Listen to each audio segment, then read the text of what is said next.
Hello, my beautiful friends. Welcome back to Proper Madness. So, today's episode may be like a little disorganized and all over the place because I don't have a plan today.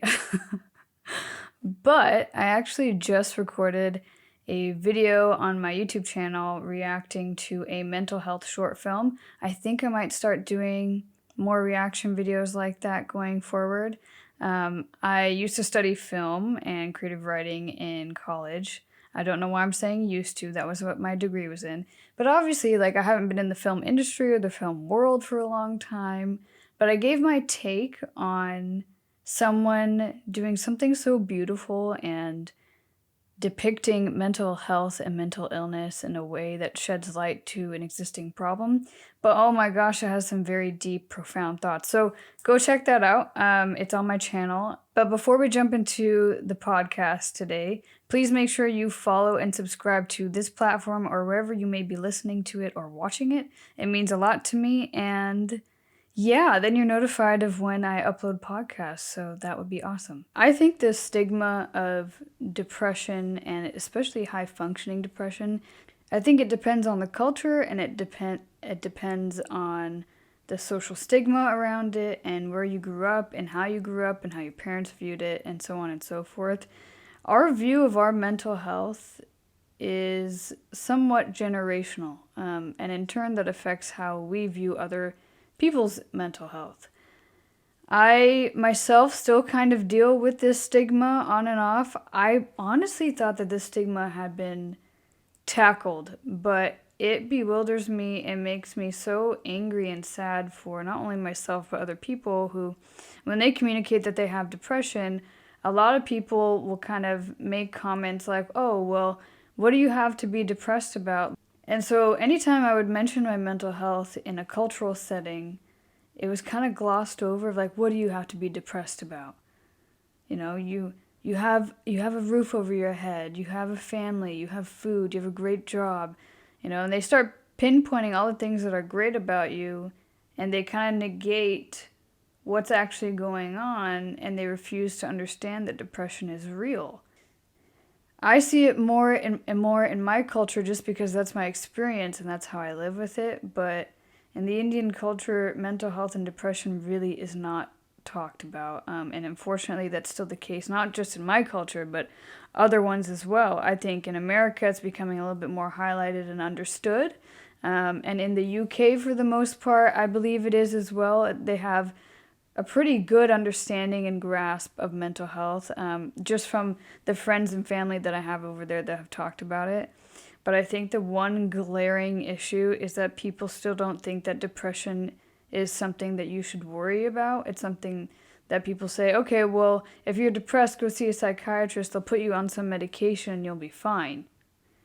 But then you're overlooking about maybe 1.5 million other root causes that could be causing your depression. I've talked about this before, but if you haven't been a long-time follower of mine, then this is probably new to you. But I am not on medication for my depression because for me, my depression did not stem from genetics or a chemical imbalance completely. Yes, I did a bunch of drugs in college and probably completely destroyed my serotonin and dopamine, it just completely messed that up. But I did those drugs because I always felt unhappy and I wanted to escape from it. And so in doing that, my depression, I figured out over years of doing the work on myself and healing trauma, was from PTSD. So the more I healed my trauma, the more my depression was healed and the less severe it became. Unfortunately, the stigma still exists that is not the case for everyone. When I reacted to the mental health short film on my YouTube channel, this girl who is, first of all, oh my God, she's beautiful, okay? Second, she is really great at telling a story through a short film, and these videos are maybe 3 to 4 minutes long, but something that she said in there really struck a chord with me. And that was that when you have high functioning depression and it looks like your life is completely together and you tell someone that you have depression, they don't believe you. They kind of just look right through you and say, "Oh, okay. They don't say what's wrong. It's almost like people expect us to have our lives completely fall apart before they even decide to care about our mental health. And that's not okay.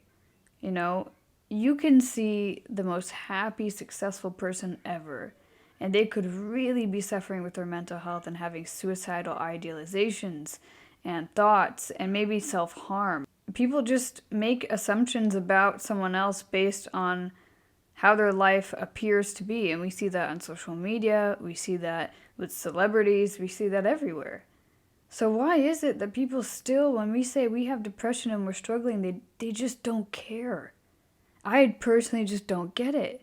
If someone tells me that they're struggling with depression, I personally will stop and try to understand why that is or what's going on. But then someone that I once worked with opened up to me about their depression. And when they did, I started asking them questions just because, like, I genuinely wanted to make sure that they were doing okay and where it came from. And as they started to explain to me their depression and why they were feeling what they were feeling, they almost negated and self-invalidated their own reasons for feeling depressed. And it broke my heart. It's like their comment to themselves were, but it's fine, I'll get through it. Everyone has depression. We all get sad sometimes. And yeah, while that's true, we all get sad sometimes, and that's a whole different stigma in and of itself. But you feeling depressed isn't just something to be glossed over. You can't just be like, oh, well, I struggle, but I'll get through it. Okay, yeah, you'll get through it, but you got to recognize what's going on and understand it and process it and feel it. Otherwise, we're just going to keep pretending to put on this play and act for everyone around us because it's easier than to tell them that we're struggling. It doesn't matter if your life is all together and you're feeling depressed. It doesn't mean that there's something wrong with you and that you shouldn't feel depressed. It doesn't. I've had plenty of times where my life around me may have looked perfect. I was severely depressed when I was in a happy relationship. And I had all these emotional reactions, and it took me nearly taking my own life and abusing alcohol and drugs to wake up and realize that, oh, I have a problem, but it really shouldn't get to that point. If you start feeling those dark, morose thoughts and that deep emptiness in the pit of your stomach, and you start to lose joy and all the things that you used to find, or colors seem less vivid. Experiences that you once enjoyed, you don't enjoy as much anymore. You're just kind of on autopilot and you're numb. You may want to stop and ask yourself what's really going on and why you're depressed. I think depression gets worse sometimes because we ignore the why. We ignore what triggered it. When we do get triggered and we're sent into a depression, we don't accept it. We just try to continue to go on with the show. I just think there's still just such a toxic mindset behind depression. Yet it's one of the many, many things that is killing so many people around the world because they're losing their jobs, or they feel like the pressure of life is too much and they can't take it anymore, so they take their own life. If you are struggling and you have opened up to people and they're not listening to you, please know that you don't need their permission to feel your feelings. You don't need their permission to validate your depression. Reach out and go get help and talk to a therapist. There are help and resources out there if you just look. There's platforms like mine where I genuinely just try to help people through their hard times because I know what it's like to be super alone in feeling your depression and feeling like no one understands you. But if there's one thing that I wish someone would have said to me when I was really depressed and people thought that I was just sad and I'd get over it, I would tell you that what you're feeling is okay. I think much of the shame and the stigma behind depression is people telling us that it's not okay to be depressed, it's not okay to be sad, and that we need to fix it. There's no quick fix for your depression. There's no quick fix for the suicidal thoughts in your head. But the one thing that is going to stop it, and the one thing that will get you through it, is you. You have to believe in yourself more than you believe in your depression. Believe and know in yourself that your life is worth living, and please know that whatever you're going through will pass. Nothing is permanent. Not a single thing is permanent in this life. When we understand where something comes from and we accept it, then we allow ourselves to process it and move forward. That's how we make progress. I overcame my depression by understanding myself. I think when you're depressed, you get scared to understand yourself because the thoughts in your head are so dark, because they sound like they're in your own voice. It's not your voice that's trying to tear you down, it's someone else. And anytime anyone negates your depression or tries to bring you down or tell you that what you're feeling and thinking isn't a big deal, it perpetuates that voice, and it's a vicious cycle. So if you're one of those people that hears when someone has depression, you tell them to think positive, do a bunch of positive affirmations, pray about it, work out about it, I don't know, medicate about it, whatever it is, whatever quick fix you think is going to help them, you're invalidating how they feel. Did they ask you to solve their problem? No. If someone doesn't ask you for help, that's not a means to then go try to solve and fix their problem. You know, there's a delicate way for it to be handled. I actually have a video up on my YouTube channel of how to talk about your mental health to your loved ones and your family, because that's one of the hardest things to do. And if they don't understand what you're going through, then sometimes the best thing you can do is distance yourself from people who refuse to try to understand you and refuse to try to be there for you in the way that you need to have support. But people aren't mind readers, you know, like you have to tell people what you need. You have to tell people what you want.